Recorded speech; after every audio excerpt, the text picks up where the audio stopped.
Hello everyone, and welcome to the world of Super Mario Bros. It's arguably the most iconic game of all time, even after 33 years since its release in 1985 by Nintendo. If you grew up in the 90s, chances are you played this game. Super Mario Bros. Was initially introduced on the NES that had a D-pad, but has been released on all the other Nintendo consoles except the N64.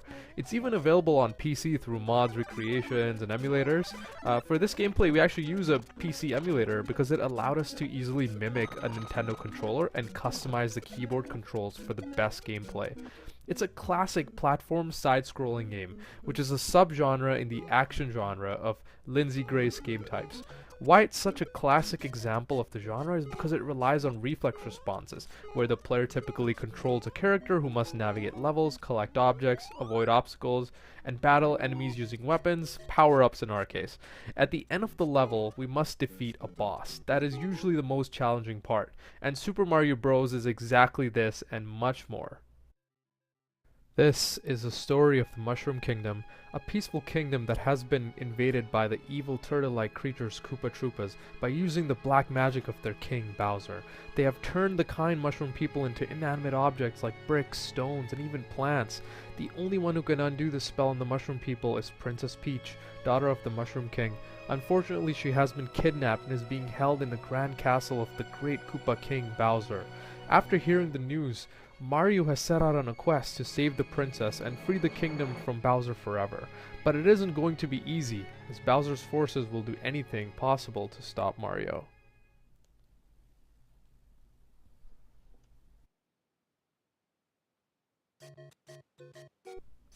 We have now entered our magic circle, a simple but vibrant two-dimensional continuous space mushroom kingdom.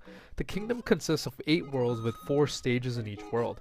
We start off with world 1-1, as you can see on the top of the screen, with 3 lives, and it's where the most basic mechanics are introduced. And don't forget the music playing in the background, because it's one of the best background scores ever made, and everybody recognizes it. We play as Mario, who is an Italian plumber, which is why you see green sewer pipes everywhere. The operative actions are simple. Mario can be moved left or right, jump in the air, and sprint. It's through these actions that Mario can interact with many objects which have both static and dynamic qualities. Each stage ends in Mario taking the evil Koopa flag down one by one, but Mario must go through a whole bunch of obstacles before getting to Bowser. It's not easy because small Mario dies instantly by touching an enemy anywhere other than the top to kill them, falling into bottomless pits, or if the time reaches 0 before the stage is finished. This is where the power-ups come into play to help the player. These power-ups are hidden inside only certain glowing bricks or inside regular bricks, and it is up to the player to find them. Mario uses power-ups to change states and attack. The magic mushroom, for example, helps Mario grow bigger and gives him the ability to break bricks, but more importantly protects Mario from dying on first contact. Bricks with question marks contain power-ups or coins. Other bricks are breakable for fun or will have a hidden power-up, a green and orange 1-up mushroom, or secret vines that take you to a special world. Mario can also enter certain sewer pipes and enter a secret chamber full of coins. Mario collects coins all over the kingdom, you've probably noticed, and once he collects 100 coins, he is rewarded with an extra life indicated by a distinct 1-up sound that you hear when Mario gets a 1-up mushroom as well. This gives the player incentive to collect as many coins possible, or some people just find it fun collecting coins because they're overachievers. There are secrets all across the Mushroom Kingdom, and one of the best known secrets are warp zones. These warp zones allow you to jump worlds and make it easier for Mario to reach Bowser. These warp zones are secret, like other things, so it is up to the player to find these through discovery. The player has some agency here. The people who love a challenge would do every single stage, but some people like myself get lazy and try to finish the stages as fast as possible. And as a kid, vines were like the coolest things because they took you to this coin heaven in the sky, and the music was just icing on the cake. This is where I want to talk about some of the aesthetics of the game, because music is such an important part of this game. During the 80s, music was mostly meant to attract attention, not necessarily enhance the game. The music in Super Mario Bros. is made to especially enhance the emotional and physical experience of the gamer to create a greater sense of immersion. Some of the most iconic game sounds were birthed in this game, and there really are too many to name, but some classic examples include the different background music in each level, the sound of jumping, collecting coins, eating the mushroom, and the invincibility mode that we'll see later. I want you guys to really just appreciate all the sounds in this game while you play because it's part of the reason why this game is so legendary. The background of the game is also very simple. It's colorful yet easy on the eyes and not distracting at all. There's plenty of conflict and challenge as well, especially created by various objects and especially Bowser's forces. Mario can kill most enemies by stomping on top of them. There are the Goombas, the angry crawling mushrooms that you see everywhere, who are the simplest enemies. Mario can kill them by simply stomping on them. There are the Koopa Troopas, the green shell turtles who when stepped on hide into their shells temporarily but can be stepped on again to send them sliding to wipe out the other enemies. There are the Koopa Paratroopas, who are the flying versions of the Koopa Troopas, and when stepped on lose their wings. Mario can use the rare and hidden magic star called a Starman to make him invincible for a few seconds and kill any enemy that comes into contact. The implicit rule here is that you want to sprint as fast as possible to cover the most ground. Then there are the piranha plants. You've probably noticed them coming out of most of the sewer pipes and surprise you all Jack-in-the-Box style. As we travel through worlds, we notice that new worlds pose different challenges. In this stage, there's a much higher chance that Mario would be killed due to tougher platforms, new and unfamiliar objects, and placement of obstacles. However, Mario can utilize floating lifts and different maneuvering strategies to assist him with the progression. He can also use the Fire Flower power-up to transform into a firebender and become Zuko. This is the last and most powerful form of Mario behind invincibility and allows Mario to eliminate most enemies with fireballs. In the face of plethora of obstacles in the game does provide lots of help to the player for an advancement and completion of the game. The final stage of each world takes place in Bowser's Castle, where you face off Bowser. This is the most challenging stage of each level. So far we have experienced beauty and immersion through background sound and interaction with objects, the application of our physical and mental abilities by passing multiple stages. We have discovered secrets, but the real thrill of danger is felt here. The music intensifies, there are lava pits instead of the normal pits, spinning firebars, potaboos which are the flying fireballs, and lastly Bowser breathing fire and valiantly guarding the bridge that leads to the princess. But upon defeating Bowser, we find out that we have been tricked by a decoy Bowser who is holding Princess Peach's steward Toad as hostage. We are told that Peach is in another castle, but never told where.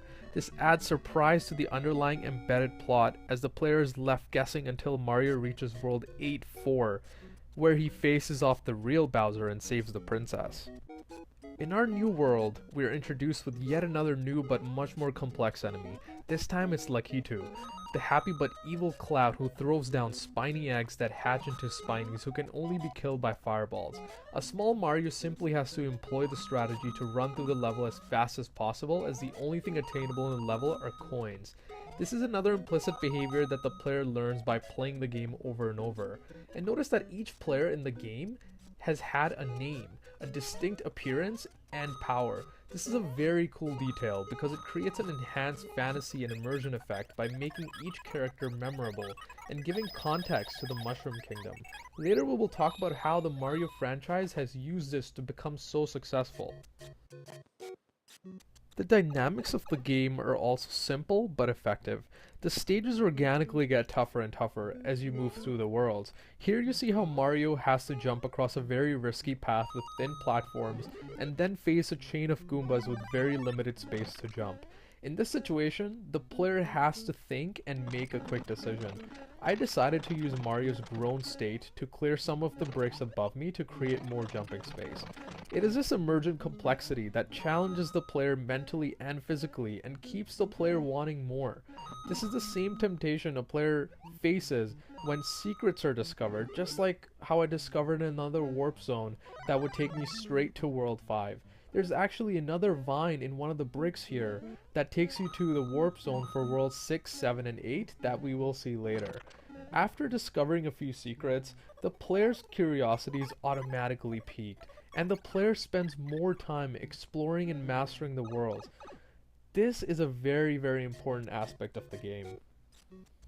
A combination of all these mechanics, aesthetics, and dynamics is the reason Super Mario Bros. Is so transcendent. There are so many resultant actions and dynamic objects that the player can interact with that the player is never bored.